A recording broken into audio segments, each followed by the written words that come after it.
This is Housebound. I'm Chris. I'm Holly. I'm Ashlynn. I'm Greg. And you're invited.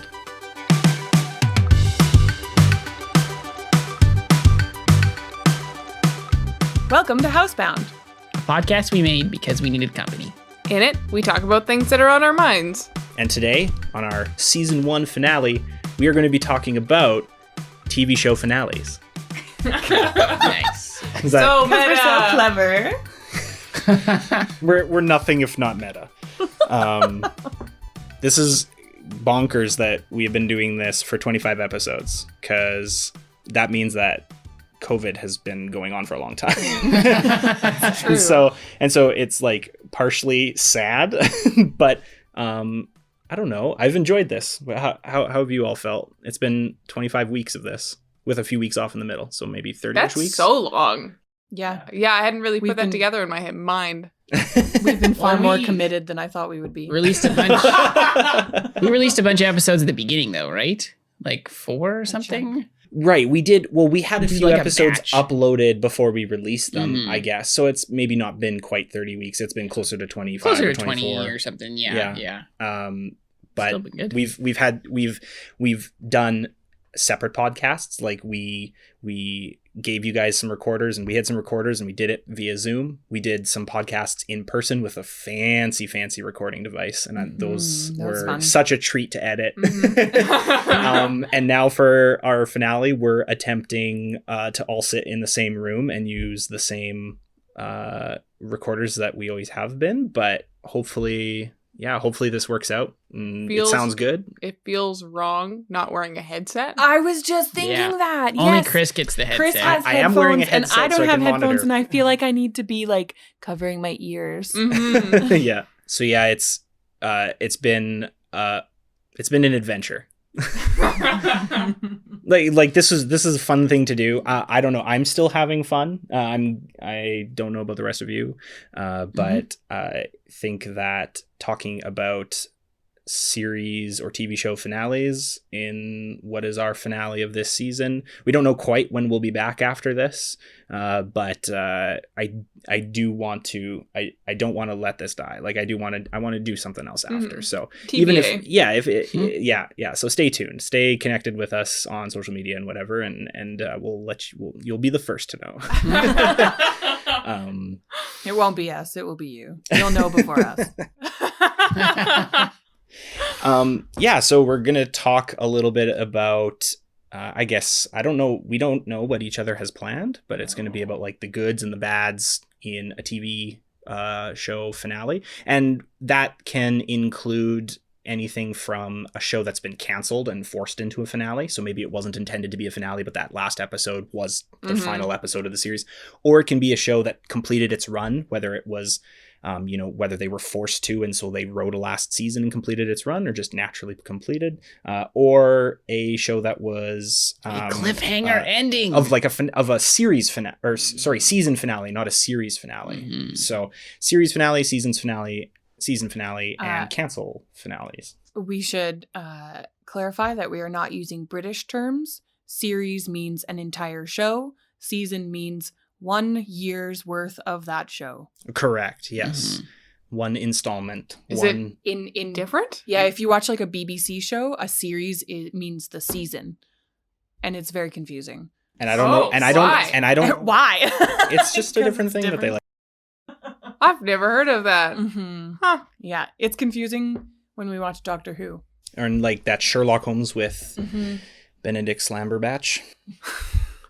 What? You know who I'm talking about, though. There's an internet thing where you can butcher Benedict Cumberbatch's name as Yeah. much as you want, but everyone still knows who you're talking about. Mm. Because it's his name. There's not that many Benedicts out there. Yeah, that's No. true. Berelick Slumberbatch. Yeah, you could say You don't even have whatever to you try. wanted. Yeah. So I don't know who wants. Anybody have a terrible show that they want to talk a little bit about, or has everybody only come up with some thoughts on shows that they like? I kept things positive. That's fair. I can honestly say that I didn't finish a full season of any particular TV show until, what it would have been, like the second year past end of high school is when I first watched an entire season of anything. Was that because all the shows you were interested in were currently during their run? No, it's because I give up on things very quickly. If it's like a book that I'm not interested in, I'll just stop at any point. And it's the same thing with TV shows. I never felt the need to like keep watching the next episode, particularly because there's so many things I just wasn't that interested in. So I'll just pass in and out of them. And my family wasn't huge on TV. I know my mom eventually got more into it, and so she wanted me to get more into TV. So when Glee first started, they were like, the first episode hadn't even come out yet, but they were teasing it on TV, and Mom was like, "Oh my goodness, you're gonna love this show because it's all about like a bunch of drama students in high school, and it's a musical, so it's totally up my alley." And so every single time Glee was on, for like the first 3 seasons, she recorded and PVR'd every single episode so that I could go back and watch them. I think I watched like 1.5 episodes and then I gave up. So I remember... Just wasn't up your alley. No. So it was, I think, the second year outside of high school where I was talking with a friend from work, and she couldn't believe it that I wasn't watching a ton of TV and hadn't really seen a full season of anything. And so she recommended the first ever TV show that I watched a full season of, which was a show called Pushing Daisies. Oh, I have heard of that. It was canceled like halfway through the second season. Yeah. But I watched the full first season. Okay. I remember almost nothing. It was like, but it was the right kind of thing to recommend for me. It was quirky and cutesy and funny with this like weird morbid humor thrown on top of everything. Interesting.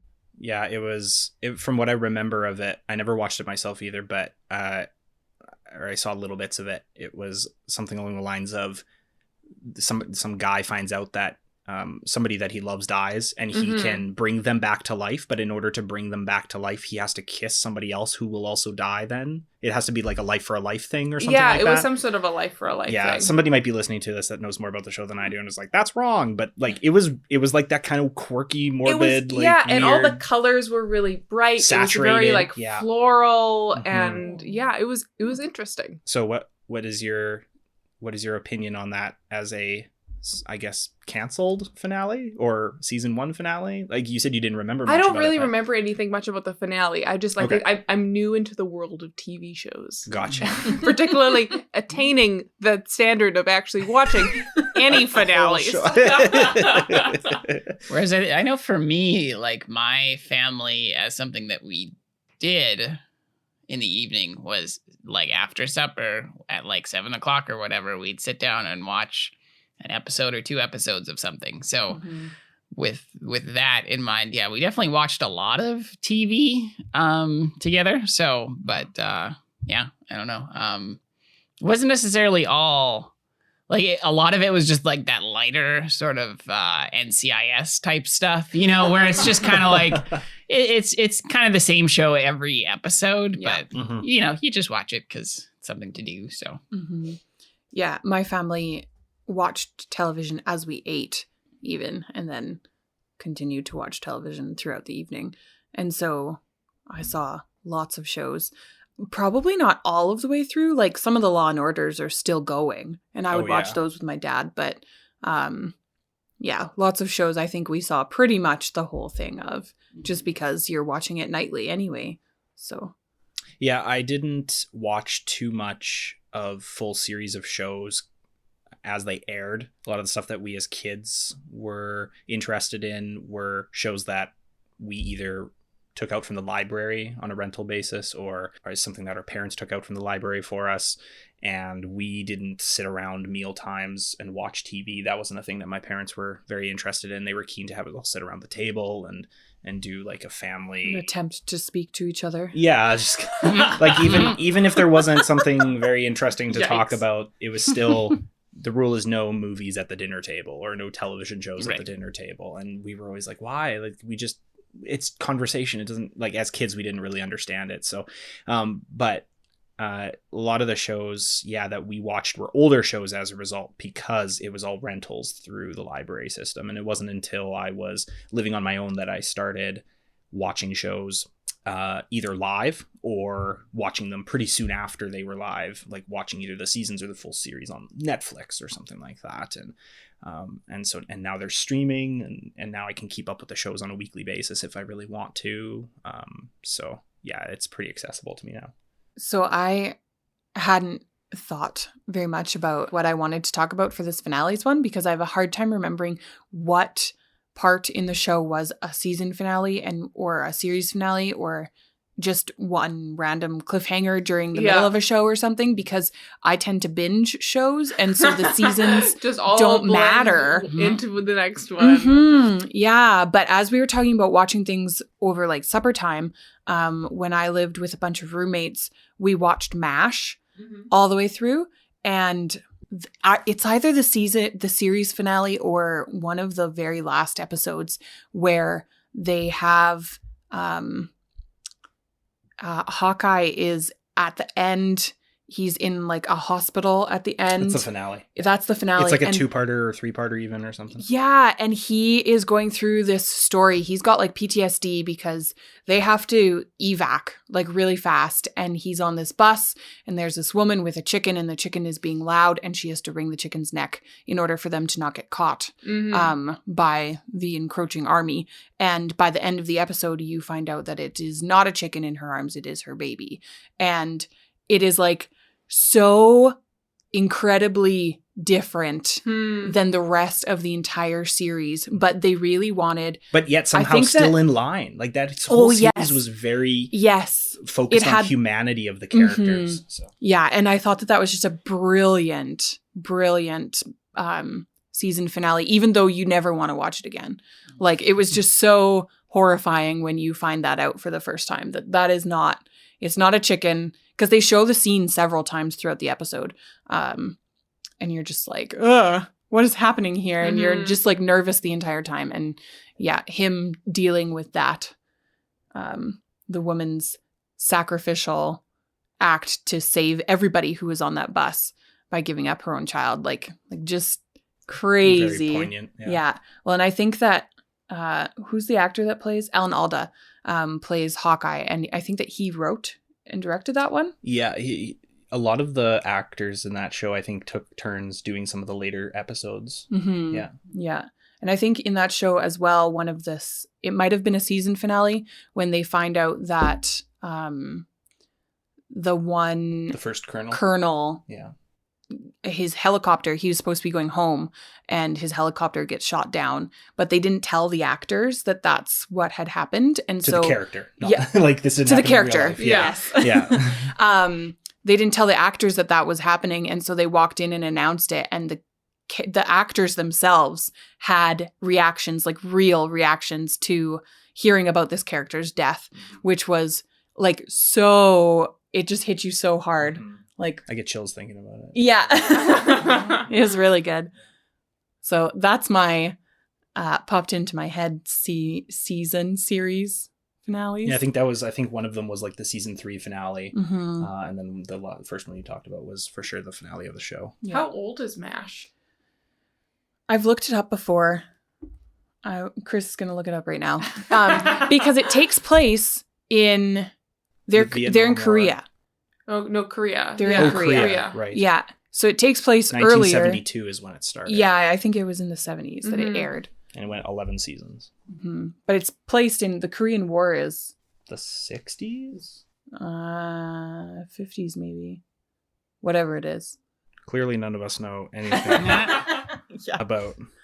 Yeah. I should know because I watched like a whole 3-part Malcolm Gladwell podcast series specifically on that war. Oh, really? But I don't remember. That's fair. Oh, yeah. The Korean War was 50 to 53. Yeah. It was on napalm. Very good.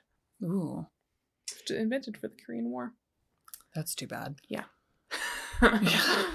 It's hard to pick like a season finale or a series finale to choose from, but I guess in terms of one that was probably the most memorable for me was a show called The Leftovers by Damon Lindelof, the guy who wrote Lost, or at least a good chunk of it. Yeah. And I've never heard of this. So he kind of after Lost happened, sort of went into a bit of a, I don't know, like because of the reaction of some fans to the season finale, like it is hard like to deliver something that people have been waiting for so long. And if fans aren't excited about it, then, you feel kind of like you failed and all of that as a writer and all of these things. So, but after, so I think he took like a few kind of odd jobs here and there, but then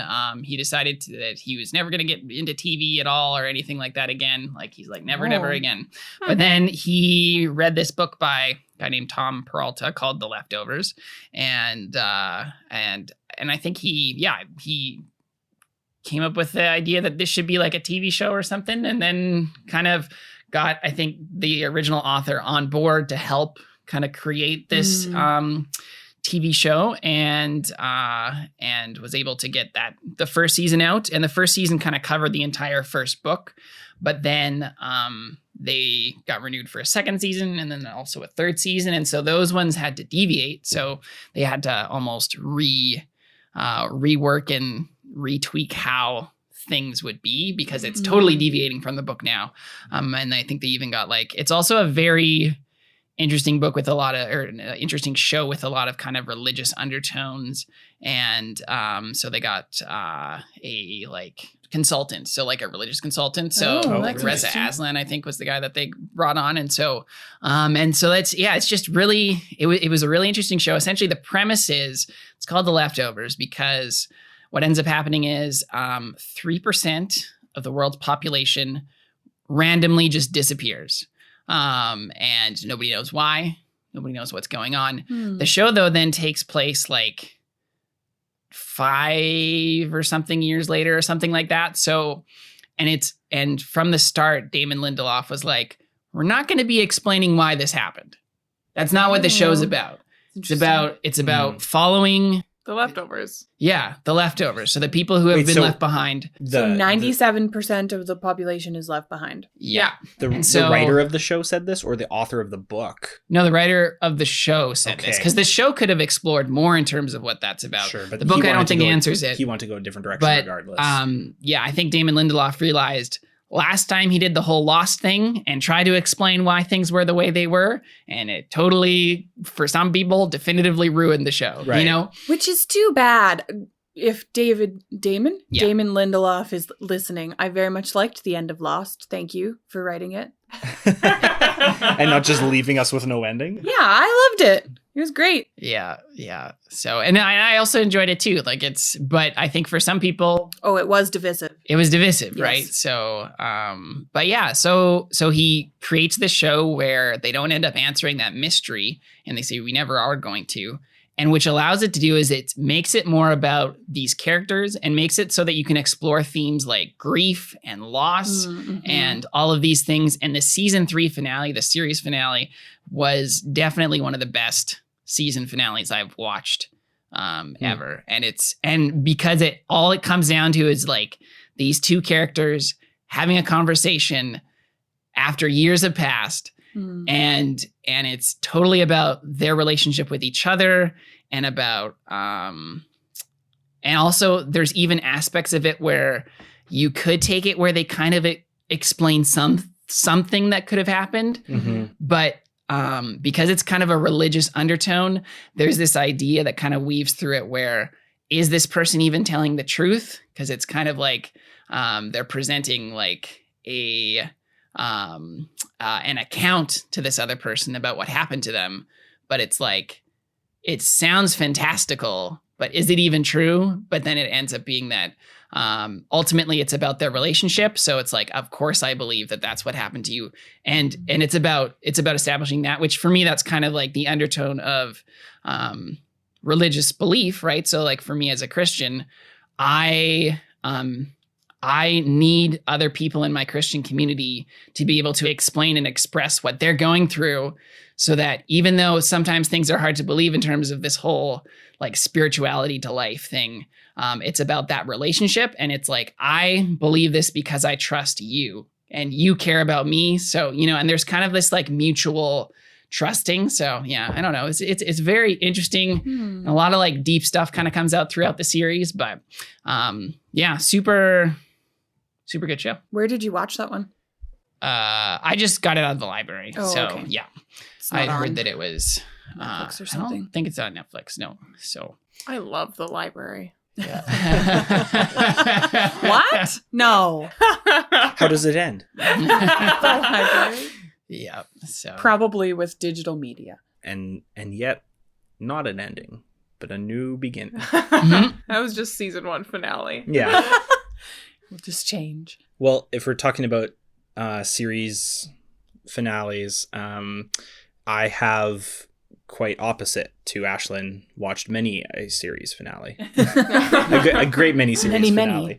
One that sticks out to me is the series finale for The Office. So if you're listening and you're not familiar, The Office is simply a television show account of a group of coworkers that live and work in a paper company office, and then later the show expands to showing more of the life in the warehouse side of the company, because there's employees in both the office and the warehouse, and that show ultimately, like, it's a comedy show. It's based off of a UK comedy series for a couple of seasons or series of the same name, but this show, the American version of it, lasted 9 or 10 seasons. 9? I want to say 9 It's not seasons. 10. I want to say 9 or 8. and there was so many less episodes of the UK version. Like it was like 10 or something like that in total. That's another thing with UK shows, is it seems to be they do a lot of production value in like a very few short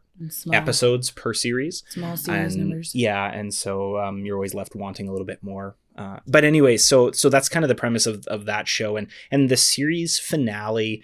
The latter couple of seasons of the show, it is a comedy show, but there is a lot of drama and it's humorous drama and character development, because you want to feel for the characters so that you can, I wouldn't say it so much becomes a soap opera, but there are some aspects of it that feel a little soap opera-y in the whole relationship department thing. But you get to the final season of the show, and characters are starting to finally, of course, they're being written this way, but they're starting to finally branch out and achieve the things that they've always wanted to achieve from the first day of the first episode, kind of deal.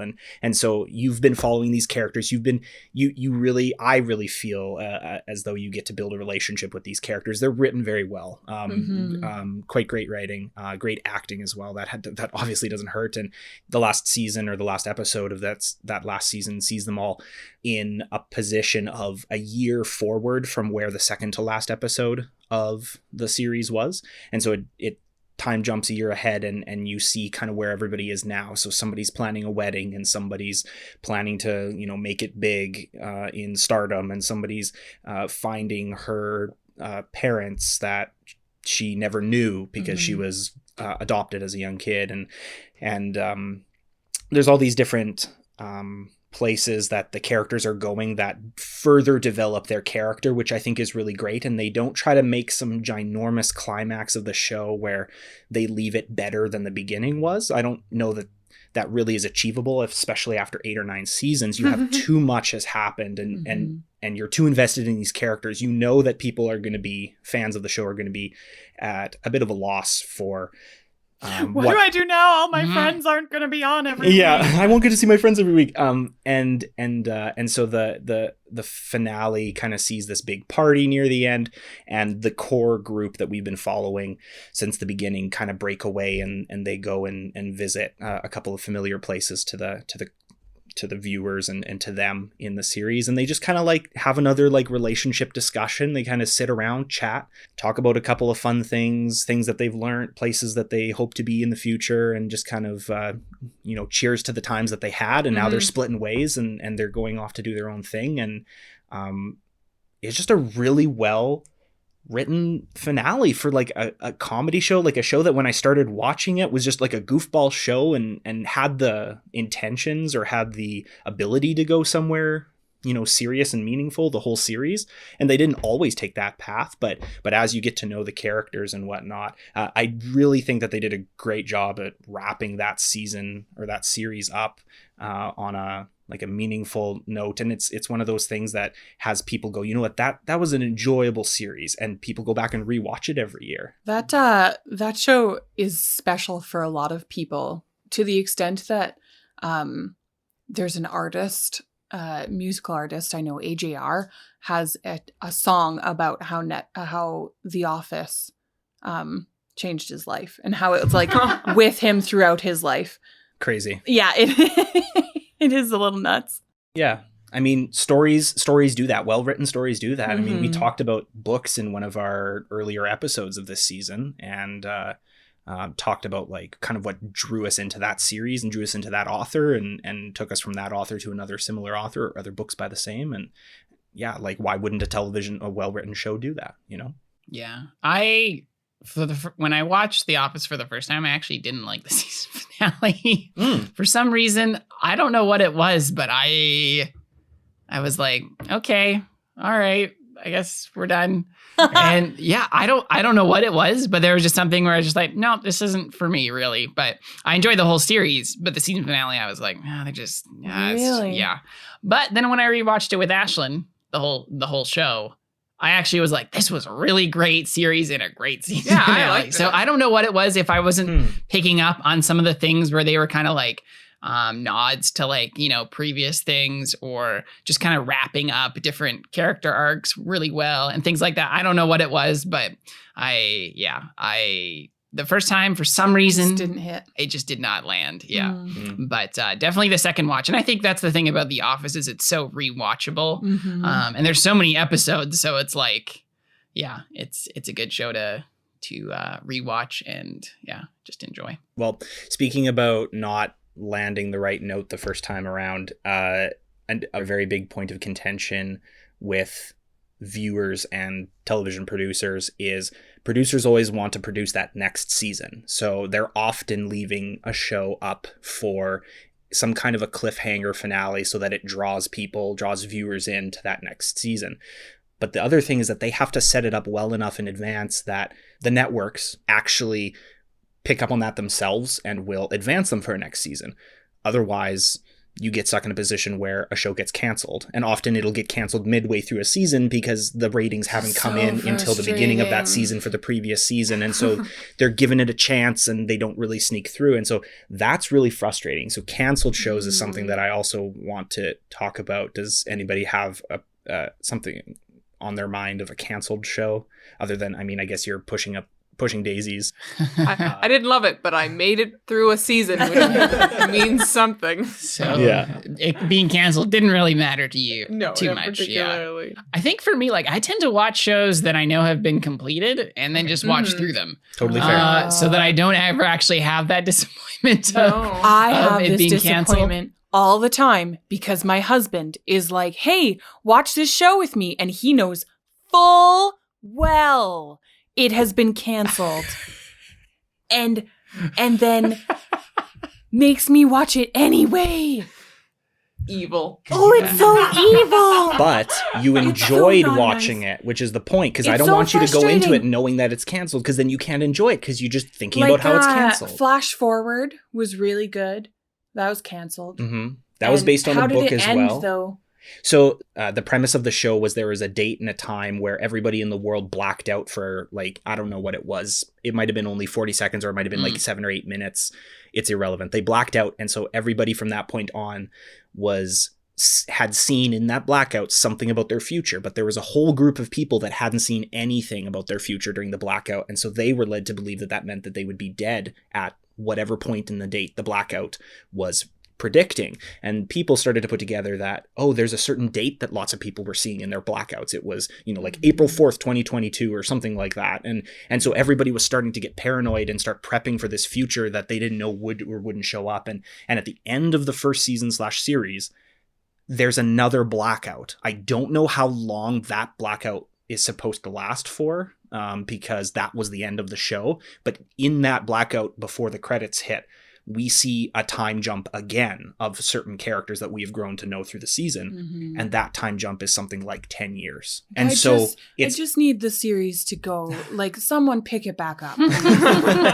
And it had quite a few actors in it that we knew from other stuff, specifically coming out of Lost. We knew a lot of characters because I think it was also produced by ABC. Okay. And so there was a lot of characters or actors from that in that show as well. But I think great. So I think the one show that did get canceled that I still watched and still enjoy and will rewatch is Firefly. I was gonna say Firefly. Right? Yeah, like I think that's one of those shows where it unfortunately got too much fandom after the fact, which is super unfortunate. But like watching that and watching the movie, you know, like I think it only got like 13 episodes in the first season, right? Yeah, and they didn't even all air. Yeah, they didn't even all air. 4 of them are unaired, yeah. But it's just like such a well done, well meshed together, fun kind of bending genres and different episodes. And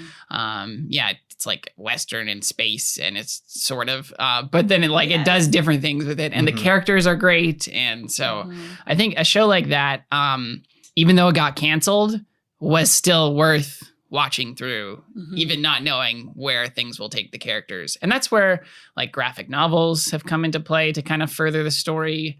There was also actually another show called Jericho. So now that is on my list. Is it on your list? And so that one was canceled, right? It was. But then I think it was canceled twice. They did like a alternate ending or something. So if I can jump in, I'll just talk a little bit about that because that was actually next on my list. Nice. So Jericho is about a small town. I don't know if the town actually even exists in real life, but it's supposed to be a small town in Kansas. And the ending of the first episode has the main character of the show leaving the town. He's the son of the mayor of the town. And so he's leaving the town after having not been back for like 5 or 10 years, first time back. And he saw some people, got into some arguments or something like that, decided he was going to leave. He's on his way out of the town, and there's this huge explosion and mushroom cloud on the horizon. And that's the end of the first episode. And like, what a pilot episode, because of course I watched the next episode immediately. And it ends up being about this small town that has to deal with this fallout of these explosions that have happened in like 23 major cities across. Communications. They knock out all the power. So they don't know what's going on. Nobody knows for several episodes what's going on until the military makes their way through to each small town and city along whatever main interstates there are in the States. I don't know. I'm not familiar with the road system in the States, but they somehow it's about them learning how to work together as a community, but also it is a drama. It's not like a serious show, but there's of course all these twists and characters' backstories that you don't know a whole lot of, and there's a character in their midst that might be a spy or somebody that might be involved with it. One of the characters we find out has one of the bombs from the explosion in his house. It's unexploded. We don't know like why the heck that's there. So season 2 comes along and progresses the story even further, but it actually got canceled after season 1. And so fans were like, no, please make a second season. And so I need to know. So there's actually a 2-year gap in between the season's productions, but season they did 2, something, didn't they send the company sent a pile of nuts or something like that? Nuts, peanuts or something like that, and that has something to do with the show. Something that a character says. I think it's one of the generals or like one of the older gentlemen who says something about just like, I don't know, like a pile of nuts or something like that. I don't know. It's just some weird thing. Anyways, so it's the fans took it upon themselves to advocate for a second season. They got a second season. They made a second season. It was only like a 7-episode season. It was a short season. And then it got canceled again because the viewing ratings were even lower. But that second season finale, they filmed 2 finales. They filmed a way where the final scene or 2 scenes could completely like wrap up the series. They also and I think that one's only available on like a physical copy of it, but I watched it on Netflix, and so I saw the version that leads it into an open-ended, here we go, season 3, we're going to get into some heavy nonsense. And so season 3, and there's an official season 3 and 4 that are graphic novels, and they only collect about 6 or 7 issues each. They're not terribly long, but I do know that, like you said, Firefly has done that. Buffy the Vampire Slayer has done that. I think Stargate Universe maybe even possibly did that. But they're just finding a second life in alternate media sources, which is cool. I would still rather see like a live version of it. For sure. I think it's just kind of a way to sort of help fans, because at least graphic novels are that medium where you can still get the visual aspect. Right. But yeah, not have it just be a book where it's just a bunch of text. So yeah. What about season finales, like standalone season finales? I think that what makes a show good is not just the hero of the story, but also the villain. And so my favorite TV villain of all time is Moriarty from Sherlock. Oh, yeah. I love that character. I think he's fantastic. I think he nails everything that I want to see in a villain, where he's unpredictable, but at the same time you just like want to get in his brain. He's not unpredictable where you're like, oh, it doesn't matter, you're just picking things randomly. You know he's not, and so you spend half the show is like trying to like defeat him, and half the show is just trying to figure out what he's even doing in the first place. And they do it, they balance it really well so that you're still very invested in that character. And so in Sherlock, there's a major spoiler where at the end of one of the seasons, Moriarty kills himself, dies. Question mark. And then it just like he just kind of disappears, gone. And so it's this crazy where and doesn't Sherlock kill himself as well? Yeah, he definitely fakes his death at the end of the season. Is that a different season? And maybe I'm thinking of the season 2, or is that season 1? Season 2, the end of season 2 is where Sherlock kills, quote unquote, himself. Yeah. Season 3 is where he obviously comes back. Yeah. I'm not sure about the Moriarty one. I haven't seen the whole series. It's so trippy. And I really, that was one where it's like you're at the edge of your seat and you're like, I need to watch the next episode right now. That show in itself is trippy though. Yeah, that show is great. It really piles on the tension and then gives a really good payoff. But some of the episodes are so slow because they're like an hour and a half. Piling on the tension. And it's like, they're not like TV a slow shows. build as they bring you to that point. Yeah. Yeah. Again, with the BBC, the production value of the episodes is often, maybe not as a general rule, but often really high. Yep. And you get a small payoff of like a handful of episodes. Yeah, that one's only 3 episodes per season. Yeah, because they're so long. But another thing that didn't help that the production of that show was that the writer of that show was also writing Doctor Who at the same time. And so he was on this crazy schedule where he was trying to balance. I remember reading an article about it, and he's talking about how the BBC higher ups were like, well, nope, we have to stick to our schedule of this is when the shows come out. And so he's trying to balance writing Doctor Who, which is already a really brainy show for in a different way. A lot of pressure on that side. And then he's trying to write this Sherlock show. And so, yeah, I felt for him. But yeah, you can definitely... He did a great job, though. Both of those shows. The writing that he does in Doctor Who also has this usually a wonderful thing that's like sprinkled throughout for villainry. I mean, it's like an overall mystery. Yeah, sprinkled throughout the season, and then by the end of it, it pays off really well with this like perfect villain that's actually been pulling the strings throughout, or something like that. Oh, and that's then, fun. Yeah, it's very fun. And then while still writing Sherlock, that you actually have to pay really close attention to each episode because, like, they're, like I said, doing all of the tension and then having a good payoff each episode. But then the season with Moriarty, especially, is just so good. So good. The Good Place has one of the best season finales I've ever seen on TV, for sure. And I'm not going to spoil it because it's too wonderful to spoil. You're talking about season 1 finale. So there is a great reveal. We've all seen this? Okay. Yeah, we've all seen I concur. 1. I very much concur. Yeah. And what those writers did to hide that reveal, even from the cast, is just mind-blowing. Like the fact that they were able to take the whole cast who are acting these roles and take them through that season without tipping the hat. I think they only revealed it to one of the cast members, and that was it. Yeah. And so and it's just one of those shows where it's only like a 20 some odd minute show per episode. and it's a comedy show that takes place in the afterlife, and it's called The Good Place because it's where people who have done well in life end up here, and to show that explores philosophy in really interesting ways. And it's humorous and good characters.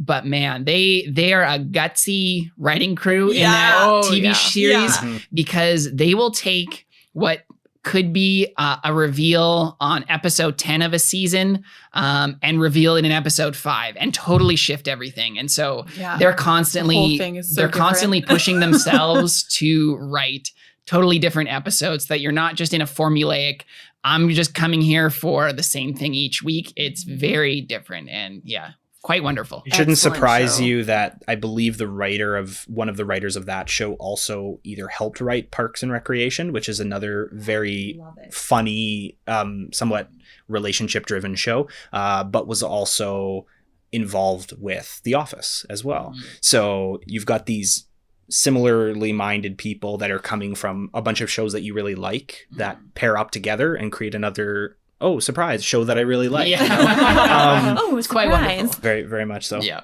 Holly and I don't know if, I think what happened was I watched the whole first season of this show and then rewatched it with her, or started watching it and she came in midway through and I just kind of filled her in for the first couple of episodes. But HBO's Westworld is, I think, a phenomenal show. It's a bit more on the mature side of any of the shows that we've talked about, I believe, so certainly far. Leftovers is a bit mature. Okay, totally fair. The writing of Westworld is spot on, exactly like what you were talking about, how we've all kind of talked about it. We've trickled the story throughout the whole season, as Holly was saying.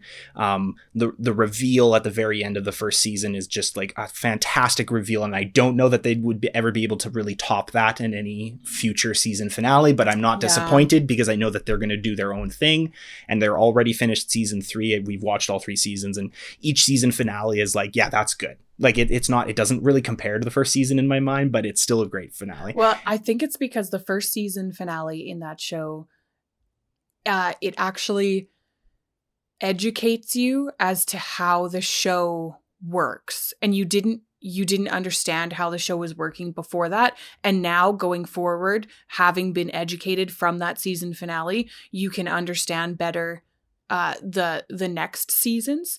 And so because it's a reveal that they're educating you, like, it can't be beat, right? But without that knowledge, so difficult to continue understand everything else in that show. And so then that's what you were talking about, Holly, and what you were talking about, Greg, and just as important, what Ashlynn was talking about in regards to not just having a good main character, like a good guy kind of protagonist, but having an excellent villain. Antagonist. And this show does antagonism so well, because pretty much everyone's an antagonist in this show. Like, there's no good there is no in this real show. Good person, as you come to kind of understand throughout the seasons. It's also got some great actors that I have really loved their roles in other shows, and so it's got some good old actors as well. Like Anthony Hopkins is in the first season, and Ed Harris is in the first season. Like these guys are just, I wouldn't say they're the be all and end all of the acting world, but they have had some major roles in their careers, and they always play a villain really, really well. And so it's not a surprise to see a character on screen and go, that guy usually plays a bad guy. And it's like, well, yeah, probably he plays a bad guy again too. They're all bad. Like, so all of them. So the way that show works with just its intelligence in the writing, and again, the way that they have the characters, I'm not sure if this is maybe how they would have done it for The Good Place, but I can see how you would write characters to be able to perform in such a way that when you watch it for the second time through the whole season, with the knowledge of what happens at the end of a season finale, changes how you look. And it changes not only how you look at them, but you can realize even if they didn't tell a certain actor the way that the show was ultimately going to end, and they just kind of had them act, they even directed the way that actor acted that scene so that when you watch it a second time, it's believable that character within the world of the show knows where the ending is going. Has the revealed motive. Yeah, and so it's like character A reveals something dramatic to character B, and character B is shocked. But then if character A was an actor that didn't know what the reveal was, you can go back and see that the director was likely encouraging them a certain direction with the actions, but subtly. And like, that's where, and I mean, we haven't even touched on like the artistry of like the camera work of any of these shows, the set design. Only you'll be able to truly catch on to those details. Yeah, pretty much. Yeah. I might catch on to some of it because of him, but not very much, not half as much. But also like the set design and the music and like all the intricate little things that come in together to pull a show into a very appealing finale. Like there's so many moving parts, but it's so easy to nitpick and pull it apart if you didn't like it, and to praise it if you did like it. But there's just so much that happens in the back end. I can't even imagine. Like, I can imagine parts of it, but I don't know for sure. It's just... Well, I can't imagine being a director who has to direct all those little parts of it. Yeah. Like, it's one thing being like the person that does the music for a show or something like that, and you know all the intricacies of that. But being a director who directs all of those pieces is... It would have to be a passion project. Yeah, it's pretty mind-blowing.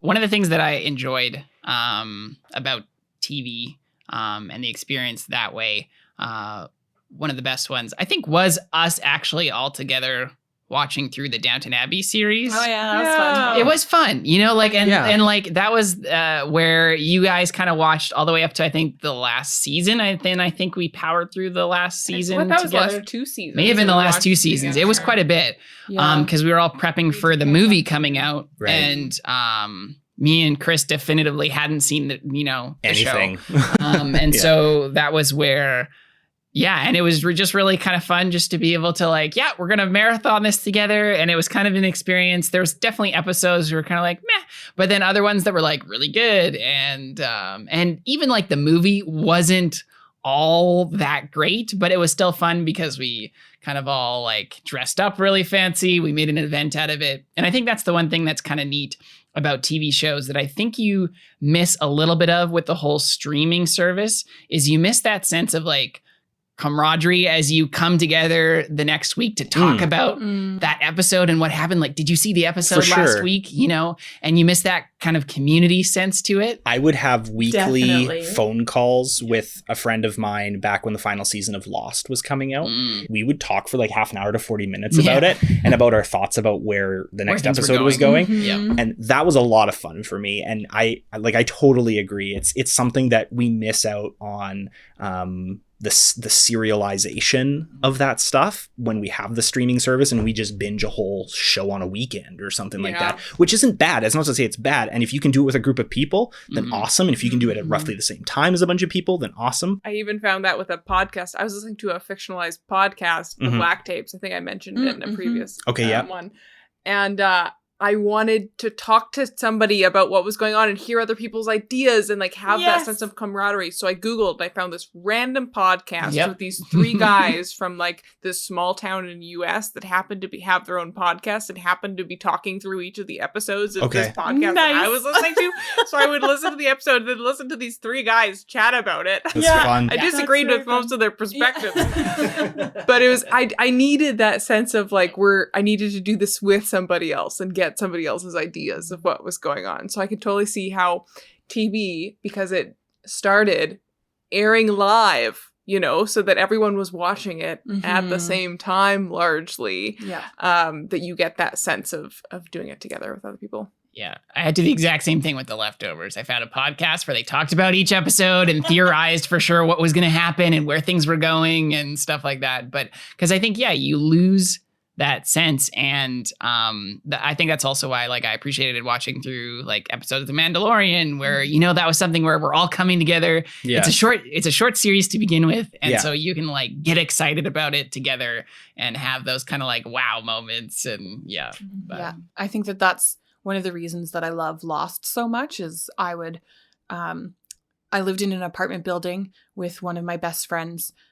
She lived in the apartment just above mine. And so every week on Wednesday, I believed that Lost aired on Wednesdays. I think so. I would go up and we would watch it on our laptop. We couldn't watch it on television because we didn't have television. So we would stream it. probably illegally. So, because we had to watch it after everybody else. And we would watch it together and then be like, what's going to happen? And then when the finale came out, this is probably one of the reasons that I love the finale so much. We actually saved it. We didn't watch it when the finale came out and traveled to Lloydminster, which is 2.25 hours away or so, and watched it with a bunch of people that we knew from camp that had also been watching it through. And so we all saw it at the same time. Fun. And like before we actually watched the episode, we had this whole, it was probably like an hour and a half of like, oh, how are you? How's the weather? Where you live or whatever. But also, what do you think's going to happen in this episode? Like just all of the guessing, right? There's a very relationship based energy around. Well, and you can see that in the fandoms of maybe not all of exactly these shows, but the shows that are canceled and then revived, or the ones that are canceled and there's an outcry, or the ones that push it through to the finale. And some shows are written really well, and some shows are just written, it's just a television show. Like it's not, it tries to take itself seriously, and in the end it's kind of like, it's whatever, you know, it's based on a kid's book, or it's based on an adult book, or it's a completely original idea.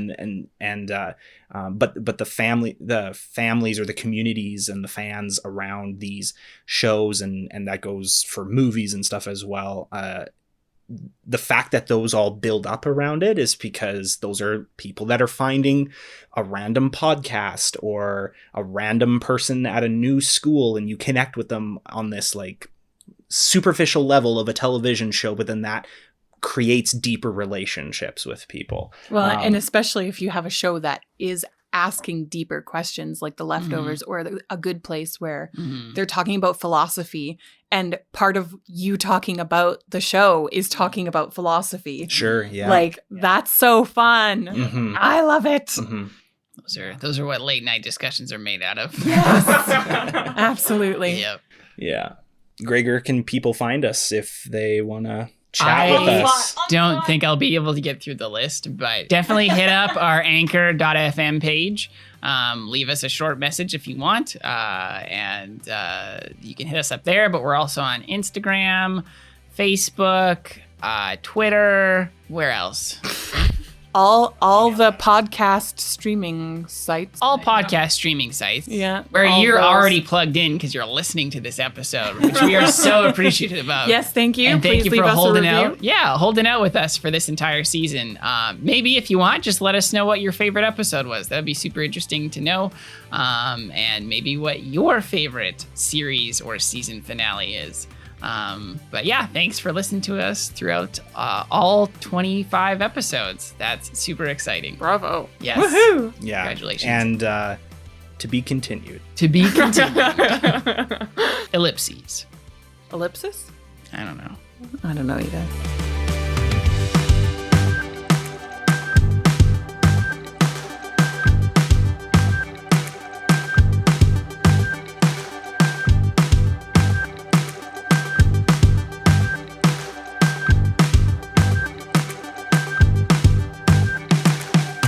Thanks so much for listening to the first season of the Housebound Podcast. You can email at us anytime at thehouseboundpodcast@gmail.com. You can reach out to us through a 1-minute voice message on anchor.fm/housebound/message. You can also interact with us on Twitter, Instagram, and Facebook. And be sure to give us a review if you liked our podcast on whatever streaming service you're listening to this episode on. Rating us just helps us stand out amongst the crowd of the other hundreds and thousands of podcasts that are on the service. And we know that there's a lot to choose from. So we thank you for sticking with us and choosing us. We'll talk to you again soon.